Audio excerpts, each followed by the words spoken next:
من سلك طريقا يلتمس به علما سهل الله له طريقا إلى الجنة.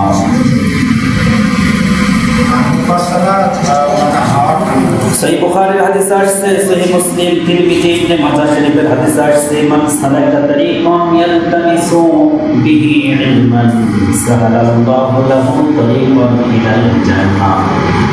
যে ব্যক্তি এলেম শিক্ষার জন্য পথ চলে, কোনো পথে চলে, তবে আল্লাহ তাআলা তার জন্য জান্নাতের পথকে সহজ করে দেন। সুবহানাল্লাহ। তাহলে আমাদের মূল একটা বাড়ি আছে, সবার একটা, যেখান থেকে আমরা বঞ্চিত হয়েছি, বিতাড়িত হয়েছি। সেই বাড়িটা হলো কোথায়? সপ্ত আসমানের উপরে জান্নাতে আমাদের বাড়ি। আমাদের বাড়িটা কোথায়? জান্নাত। এই বিতাড়িত সেই জান্নাতে যেতে হলে আপনাকে কোন পথ করতে হবে? ইলমা, ইলমের পথ। মান সালাকা তরিকান ইয়ালতামিসু ফীহি ইলমা, যে ইলম অর্জনের একটা রাস্তায় বাইর হয়, আল্লাহ তাআলা তার জন্য জান্নাতের রাস্তাকে সহজ করে দেন। তাহলে আমাদের যাওয়া নির্দিষ্টভাবে সবার সকাল সন্ধ্যা যেটা চাইতে হবে সেটা কি? জান্নাত। যেখান থেকে আমরা বিতাড়িত হয়েছি, এই জান্নাতের পথে চলতে হলে আপনার কি দরকার? ইলম দরকার। ইলম অন্বেষণের পথ বাইর করা দরকার, তাহলে আপনি জান্নাতের পথে চলতে পারবেন। وَإِنَّ الْمَلَائِكَةَ لَتَضَعُ أَجْنِحَتَهَا لِطَالِبِ الْعِلْمِ وَإِنَّ طَالِبَ الْعِلْمِ يَسْتَغْفِرُ لَهُ। এমনকি ফেরেশতারা এই তালেবে ইলমের প্রতি সন্তুষ্ট হয়ে এত বেশি খুশি হয়ে যান যে তাদের নূরের পাখাটা পর্যন্ত এই তালেবে ইলমের পায়ের নিচে বিছিয়ে দেন। সুবহানাল্লাহ। তালেবে ইলম যারা ইলম অন্বেষণে করে, আমরা মনে করছি যে এটা হয় শুধু মাদ্রাসায় যারা পড়ে তাদের জন্য। যারা মাদ্রাসায় পড়ে শুধু কি তাদের জন্য? যে কোনো বয়সে যে কোনো স্থান থেকে মানুষ ইলম যদি শেখে, জ্ঞান অন্বেষণ করে, তাদের জন্যই এই মর্যাদা, এই সম্মান, এটা যে কোনো বয়সের মানুষই পেতে পারে।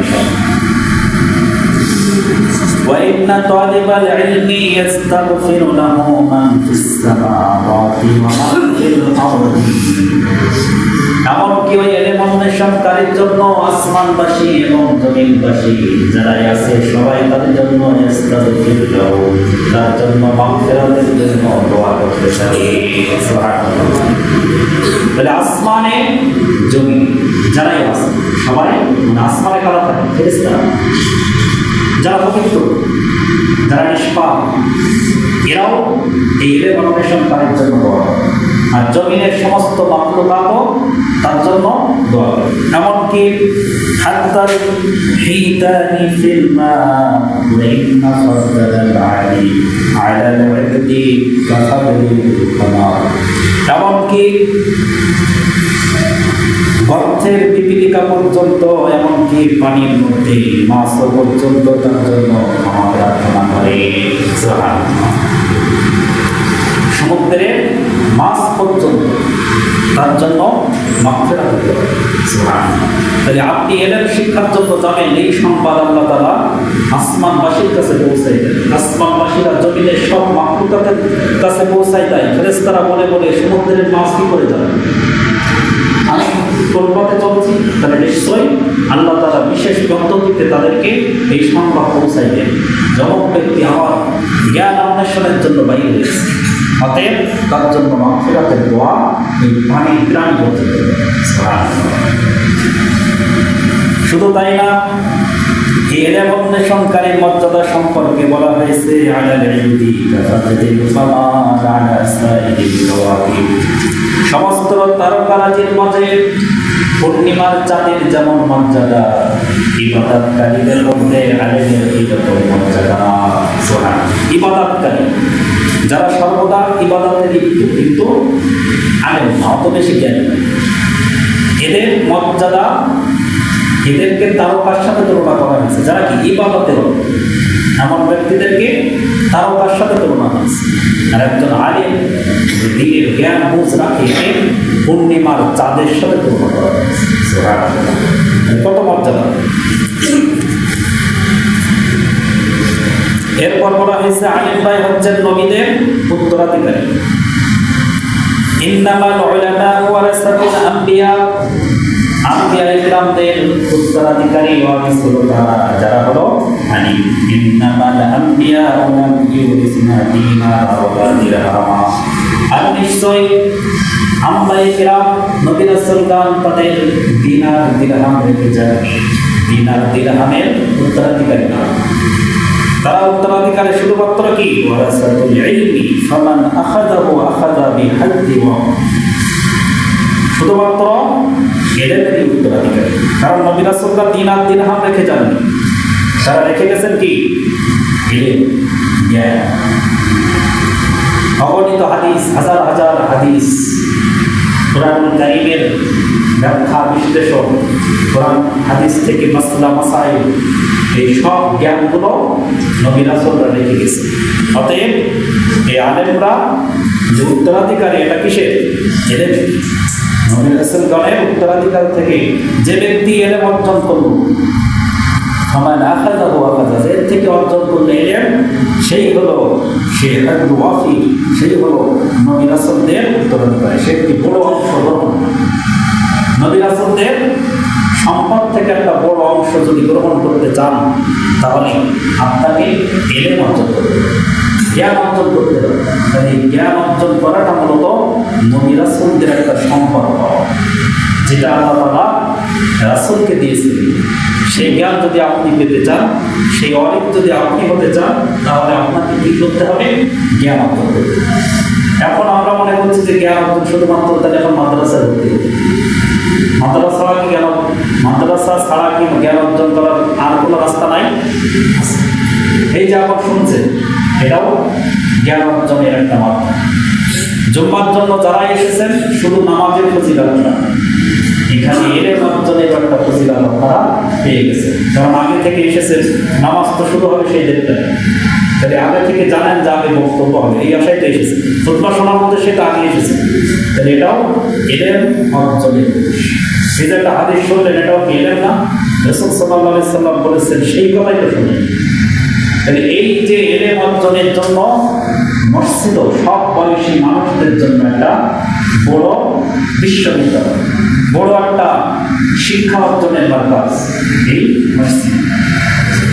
এছাড়াও ইলম অর্জনের জন্য আমরা যে পদক্ষেপ নিয়েছি, মাগরিব থেকে ঈশা পর্যন্ত সব শ্রেণীর মানুষ এসে ফ্রিতে এখানে বসে ইলম অর্জন করতে পারে।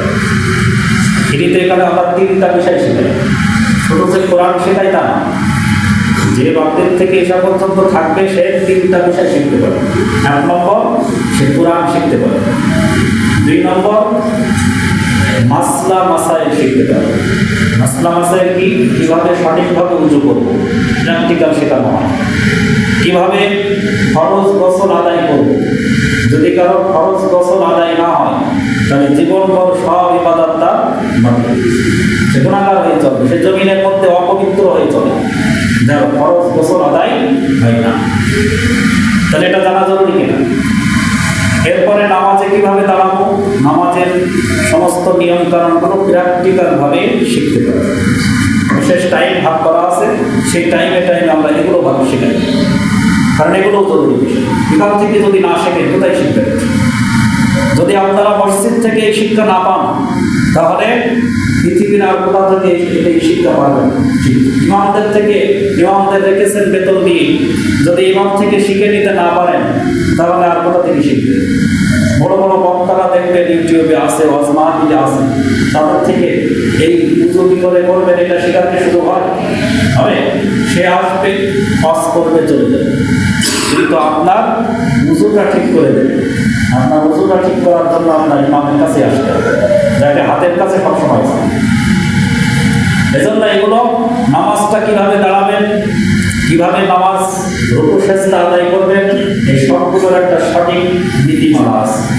এই নীতিমালার বাইরে যদি করেন তাহলে সেটা ভুল হবে। সঠিক এবং ভুল এটা কি সমান? সমান।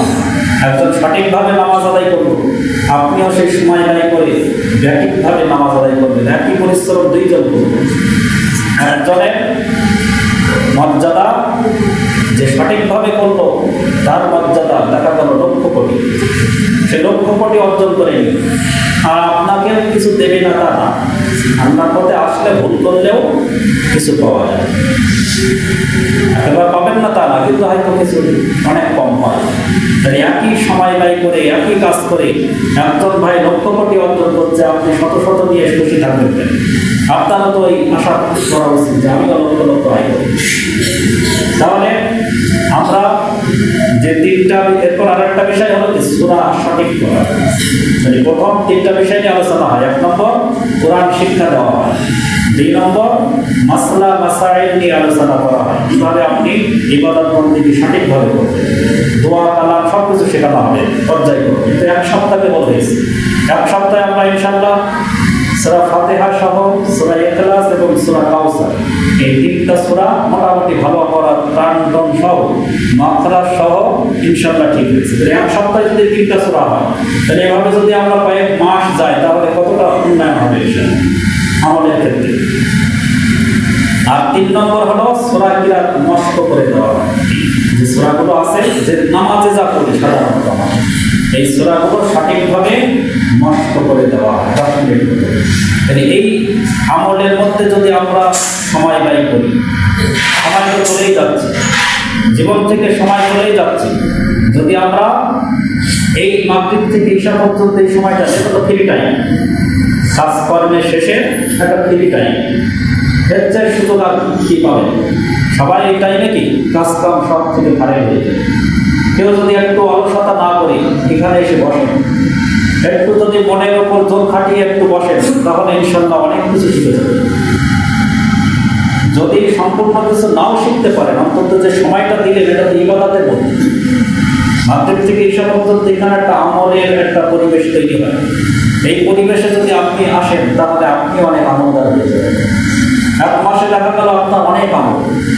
যদি আপনি প্রত্যেক দিন 1000 করে আমল অর্জন করেন, এখান থেকে সওয়াব অর্জন করেন, 1 মাসে আপনি 30,000 অর্জন করেন। 1 বছরে যে আপনার জন্য বিশাল একটা আমলের ভান্ডার। এরকম ধীরে ধীরে কিন্তু একজন ব্যক্তি আমলদার হবে। একটা আমলের পরিবেশে আপনি না আসলে আমলদার হতে পারবেন। এই জন্য আমলের পরিবেশ তৈরি করা হয়েছে। আপনারা এর থেকে কেন বঞ্চিত থাকবেন? ফ্রি টাইম এখানে আসবেন, ফ্রিভাবে বসবেন, বাতাস পাবেন ফ্রি, বসবেন ফ্রি, হুজুরও পাবেন ফ্রি। এভাবে এই সুযোগ যদি হাতছাড়া করেন তাহলে আর আল্লাহর কাছে যে এখনো জবাব দিতে পারবেন যে কেন শিখতে পারেন, কেন আমল নেই, আমলের গোটা কেন শূন্য, এই প্রশ্ন করলে জবাব দিতে পারবেন। এই জন্য আমরা এই যে পরিবেশটা করা হয়েছে মসজিদ ভিত্তিক সব বয়সী মানুষদের জন্য, মাগরিব থেকে ঈশা পর্যন্ত এই সময়টা দেওয়া হচ্ছে। আজকে দিচ্ছি, হয়তো আগামীতে আমিও আর সময় দিতে পারবো না, এমন কিছু হয়ে যেতে পারে। তাই এখন দিচ্ছি, মন মানসিকতা আছে, আপনারা এই সুযোগটা কাজে লাগান। আসেন, বসেন, ভালো লাগবে। কোনো কারণ শিক্ষার ক্ষেত্রে কোনো লজ্জার কোনো কারণ নেই। অনেকে হয়তো লজ্জার ক্ষেত্রে আসেন যে আমি এই বয়সে এখন আমি কথা বলবো। এই একটা লজ্জায় আপনাকে মৃত্যু পর্যন্ত বেআলেম করে, বেআমল করে কবরের দিকে দিয়ে দিয়েছে। এই জন্য আমলহীন জীবন এটা খুবই ব্যর্থ জীবন, এবং আমলময় জীবন হলো সফলতার জীবন। এই সফলতার জীবনের দিকে আমরা এগিয়ে আসি। আমরা সবাই যদি এদিকে এগিয়ে আসি তাহলে ইনশাআল্লাহ একদিন এই গ্রাম থেকে যে মানুষগুলো কবরস্থানে দেব, সেই মানুষগুলো অন্তত আমল নিয়ে যেতে পারে। যদি এই পরিবেশটা আমরা তৈরি করি এবং সবাই যদি উৎসাহী করি, সবাই যদি এগিয়ে আসি, তাহলে এই গ্রাম থেকে যে মৃত ব্যক্তিগুলো কবরস্থানে পাঠাবো, আমল নিয়ে পাঠাতে পারবে, আমল সহ পাঠাতে পারবে। তা না হলে খালি ফল ফসল দিয়ে আসা হবে। চলে আসবে আত্মীয় স্বজন, অস্ত্রপাতি চলে আসবে, আর রেখে আসার মতো কোনো আমল থাকবে না। শুধু ওই ডেড বডিটাই রেখে আসা হবে, ওই কাপড়ের কাপড়টাই রেখে আসা হবে, কোনো আমল দিয়ে আসার মতো কিছু থাকবে না। এজন্য আমরা যদি এখন থেকেই এগিয়ে আসি, আমাদের দিকে ঝুঁকে পড়ি, তাহলে আমাদের শেষ সময় পর্যন্ত যে আমলগুলো করে যেতে পারবো ইনশাআল্লাহ। এটাই আল্লাহ যথেষ্ট করে আমাদের জন্য এখনো যে জান্নাত আমাদের উদ্দেশ্য, এই জান্নাতটাও আমাদের জন্য সহজ হবে।